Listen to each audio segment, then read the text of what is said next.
আসসালামু আলাইকুম এভরিওয়ান, আশা করছি সকলে ভালো আছেন। আমাদের আজকের রেসিপি ম্যাঙ্গো কেক। আশা করছি আপনাদের সকলের কাছে সহজ লাগবে এবং ভালো লাগবে। সহজ এবং ভালো যদি লাগে আমার আজকের সহজ রেসিপি, তাহলে অবশ্যই আমাকে একটু সাপোর্ট করে সাথেই থাকবেন। আর এই ম্যাঙ্গো কেকটা কিন্তু বানানো খুবই সহজ এবং খেতেও কিন্তু মাশাআল্লাহ অসম্ভব মজার। যেহেতু ম্যাঙ্গো সিজন চলছে, তাই এই জন্য আমি আপনাদের সামনে নিয়ে এসেছি ম্যাঙ্গো কেক। কিভাবে সহজভাবে তৈরি করবেন ঘরে, বাইরে থেকে না কিনে ঘরে কিন্তু ফ্রেশ খাবার আপনারা তৈরি করে খেতে পারেন। তো চলুন দেখে আসি, কথা না বাড়িয়ে আমি ম্যাঙ্গো কেক তৈরি করার জন্য কি কি করছি। ম্যাঙ্গো কেক তৈরি করার জন্য আমি এখানে দুটো আম নিয়ে নিয়েছি, ছোট এবং বড় সাইজের দুটো আম নিয়েছি। আর আমটা আমি আগে থেকে খুব সুন্দর করে ধুয়ে পরিষ্কার করে প্রায় 1 ঘন্টা মতো পানির মধ্যে ভিজিয়ে রেখেছিলাম। আপনারাও প্রায় 30 থেকে 1 ঘন্টা মতো পানিতে ভিজিয়ে রাখবেন, কারণ আমি কিন্তু অনেক ফরমালিন থাকে, অনেক ফরমালিন দিয়ে তারপরে আর কি বাইরে বিক্রি করে।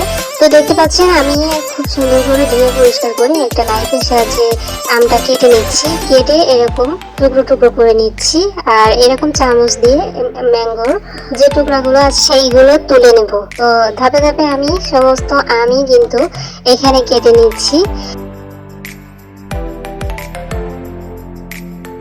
তো দেখতে পাচ্ছেন আমার কিন্তু দুটো আমি কিন্তু কেটে নিয়েছি আমি, আর এরকম ছোট ছোট টুকরা করে নিয়েছি।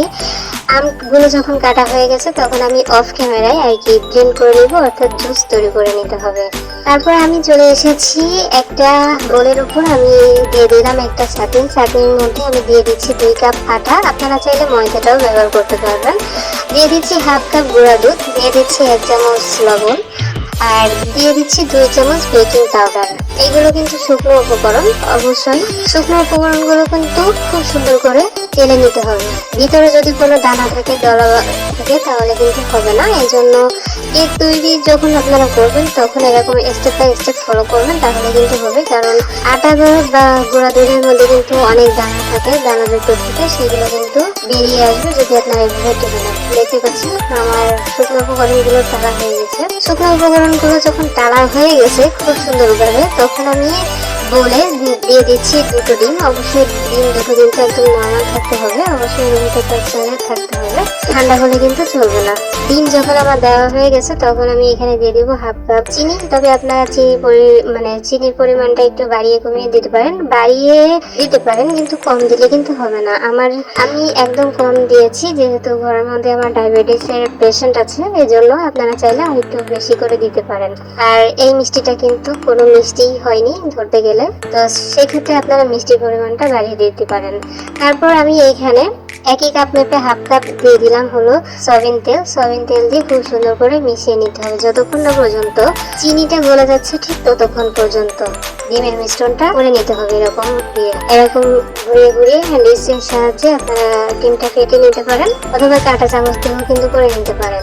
ডিমের মিশ্রণটা যখন খুব ভালোভাবে আমার হয়ে গেছে, চিনিটা যখন গলে গেছে, তখন আমি এখানে দিয়ে দিব 1 কাপ আমের পিউরি। যে কাপ মেপে আমি আটা মেপেছিলাম সেই কাপেরই 1 কাপ দিয়ে দিচ্ছি হলো আমের পিউরিটা দিয়ে খুব সুন্দর করে আবারও মিশিয়ে নিতে হবে। এখানে আপনারা প্রশ্ন করতে পারেন যে আপু ডিম দিয়েছেন কিন্তু ডিমের যে এক্সট্রা গন্ধটা সেটা কিভাবে যাবে? আপনি তো এখানে ভ্যানিলা এসেন্স অথবা এলাচের গুঁড়োটা ব্যবহার করলেন না, তাহলে ডিমের গন্ধটা কিভাবে যাবে? সেক্ষেত্রে আমি বলবো, আমি first of all vanilla essence বা এলাচের গুঁড়োটা দিতে ভুলে গেছিলাম। তো ভুলে গিয়ে একটা জিনিস আমি বুঝতে পেরেছি যে আমি যে ডিমের এক্সট্রা গন্ধ সেটা দূর হওয়ার জন্য ওইগুলো আমি দিনে খুব ভালোই করেছি। সেটা হচ্ছে আমের পিউরিটা আমি যখন দিয়ে খুব সুন্দরভাবে মিশিয়ে নিয়েছি, তখন কিন্তু ডিমের গন্ধটা একদম চলে গেছে। যেটা আমি কেক যখন মুখে দিয়েছি তখন কিন্তু আমি বুঝতে পেরেছি যে আসলে আমি যে ভুলে গেছি এটাই ভালো হয়েছে। যদি না যেতাম তাহলে হয়তো আমি ভ্যানিলা এসেন্স অথবা এলাচের গুঁড়োটা ব্যবহার করতাম। তো যাই হোক, তো দেখতে পাচ্ছেন আমার আমের পিউরিটা যখন খুব ভালোভাবে মেশানো হয়ে গেছে, তখন আমি আগে থেকে যে উপকরণগুলো কেটে রেখেছিলাম সেই উপকরণগুলো আমি এখানে দিয়ে দিচ্ছি। দিয়ে একদম অল্প অল্প করে আমি মিশিয়ে নেব, কেকের বেটারটা তৈরি করে নিব। একসাথে কোনোভাবেই কিন্তু শুকনো উপকরণগুলো দিতে যাবে না, তাহলে কিন্তু হিতে বিপরীত হতে পারে। তাই অল্প অল্প করে এরকম সুন্দরভাবে মেশাবেন। শুকনো উপকরণ যখন আমার মেশানো হয়ে গেছে, তখন দেখা যাচ্ছে যে আসলে ঘনত্বটা একদম একটু টাইট টাইট মনে হচ্ছে, এই জন্য আমি হালকা পাতলা করে একটু পানি দিলাম। তবে আপনারা এখানে চাইলে লিকুইড মিল্কটা করেও কিন্তু ব্যবহার করতে পারবেন। তো দেখতে পাচ্ছেন আমার কেকের ব্যাটারটা কিন্তু এরকম পর্যায়ে এসেছে। একদম পারফেক্ট একটা কেকের ব্যাটার কিন্তু আমি তৈরি করে ফেলেছি। একদম দেখতেই পাচ্ছেন, আপনাদের কাছ থেকে আমি দেখিয়ে দিচ্ছি। এরকম উঁচু পড়লে নিচে পড়ে যাবে, কিন্তু ব্যাটারটা মানে খুব তাড়াতাড়ি আর কি মিশে যাবে না। এরকম ভাবে আপনারা ব্যাটারটা তৈরি করবেন না। আশা করি ভিডিওতে দেখেই বুঝতে পারছেন যে আমি কেকের ব্যাটারটা ঠিক কিভাবে তৈরি করেছি। স্টেপ বাই স্টেপ ফলো করলে ইনশাআল্লাহ আপনারা 100% রেজাল্ট পাবেন। কেকের মিশ্রণটা যখন আমার হয়ে গেছে, তখন আমি আগে থেকে এবার আর কি কেটে যে বাটির মধ্যে আমি কেকটা সেট করব, সেই বাটির মধ্যে আর কি পেপারটা বসিয়ে দিয়েছিলাম আগে থেকে। তারপর এখানে সয়াবিন তেল দিয়ে আমি পুরো বাটিতে আর কি মিশিয়ে নিচ্ছি। পুরো বাটিতে যখন আমার তেলটা মেশানো হয়ে গেছে, তখন কেকের ব্যাটারটা আমি এই বাটির মধ্যে ঢেলে দিচ্ছি। আর কেকের ব্যাটারটা অবশ্যই একদম উপর থেকে দেওয়ার চেষ্টা করবেন, তাহলে কিন্তু ভিতরে যদি কোনো বাবলস ক্রিয়েট হয় সেগুলো কিন্তু বেরিয়ে আসবে। তো দেখতে পাচ্ছেন আমি কিন্তু খুব সুন্দরভাবে সম্পূর্ণ ব্যাটারটা ঢেলে নিয়েছি বাটির মধ্যে। আর বাটিটা একদম সোজাভাবে উপর থেকে ছেড়ে দিবেন, উপর থেকে ছেড়ে দিবেন। ভিতরে যদি কোনো বাবলস ক্রিয়েট হয় সেগুলো বেরিয়ে আসবে তার জন্য। তো দেখতে পাচ্ছেন আমিও কয়েকবার ট্যাপ করে নিলাম। এখন চলে এসেছি চুলায়। চুলায় আমি আগে থেকে বড় একটা পাত্র বসিয়ে দিয়েছিলাম গরম হওয়ার জন্য। আর ভিতরে দেখতে পাচ্ছেন আমি কিছু কাগজ আর হলো একটা স্ট্যান্ড দিয়ে তারপরে আর কি পাতিলটাকে গরম করে নিয়েছি। এখন কেকের পাত্রটা আমি বসিয়ে দিব। খুব সুন্দরভাবে সোজাভাবে বসিয়ে দিয়ে আমি ঢাকনা দিয়ে ঢেকে দিব। ঢাকনা দিয়ে ঢেকে দিয়ে একটা ভারী কিছু দিয়ে চাপা দিতে হবে, যাতে কোনোভাবে কেকের ভিতরে কোনোভাবে বাতাস যাতে ঢুকতে না পারে, ঠিক তার জন্য অপেক্ষা করবো 1.5 ঘন্টার জন্য। তো দেখতে পাচ্ছেন 1.5 ঘন্টা পরে আমি ফিরে এসেছি। 1.5 ঘন্টা পরে এসে কেকটা কিছুটা ফুলেছে দেখতে পাচ্ছেন আপনারা ভিডিওতে। আর আমি এখানে সুন্দর দেখার জন্য আমি এখানে কিছু কাঠবাদাম কুচি দিয়ে দিচ্ছি, তবে এটা সম্পূর্ণটাই অপশনাল, আপনারা চাইলে দিতে পারেন, নাও দিতে পারেন। আপনারা চাইলে এখানে কিশমিশ, কাঠবাদাম, তারপর কাজু বাদাম কুচি এগুলো কিন্তু দিতে পারেন। বাদামটা দিয়ে আমি এখানে আবার ঢাকনা দিয়ে ঢেকে দিব 30 মিনিটের জন্য। 30 মিনিটের মধ্যে কিন্তু হয়ে যাবে আমাদের ম্যাঙ্গো কেকটা। তো 30 মিনিট পরে ফিরে এসেছি দেখতে পাচ্ছেন। আর একটা টুথপিকের সাহায্যে আমি দেখিয়ে দিচ্ছি যে আমার কেকটা হয়েছে কিনা। ভিতরের থেকে যদি এরকম কাঠের গায়ে একদম ক্লিন আসে, তাহলে বুঝতে হবে যে কি ম্যাঙ্গো কেকটা কিন্তু একদম রেডি হয়ে গেছে।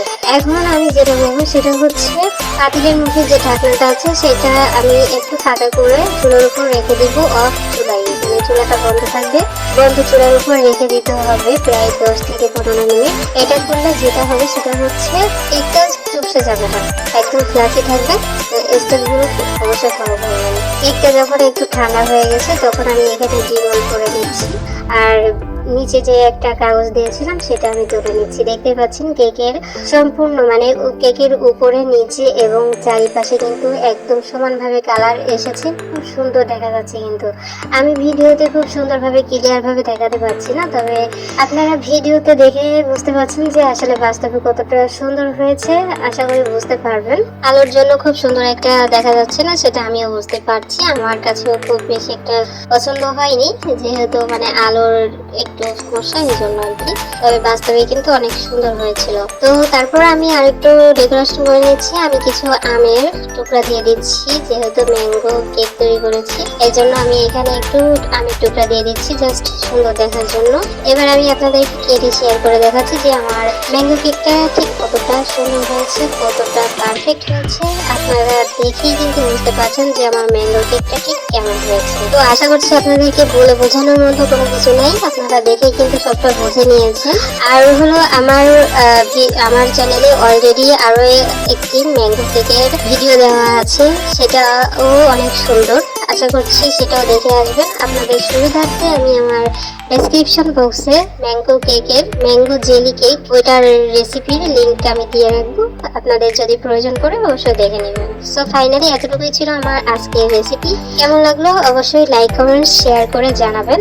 আর নতুন কেউ এসে থাকলে অবশ্যই একটু সাবস্ক্রাইব করে সাথে থাকবেন। সবাই অনেক ভালো থাকেন, সুস্থ থাকেন। আল্লাহ হাফেজ।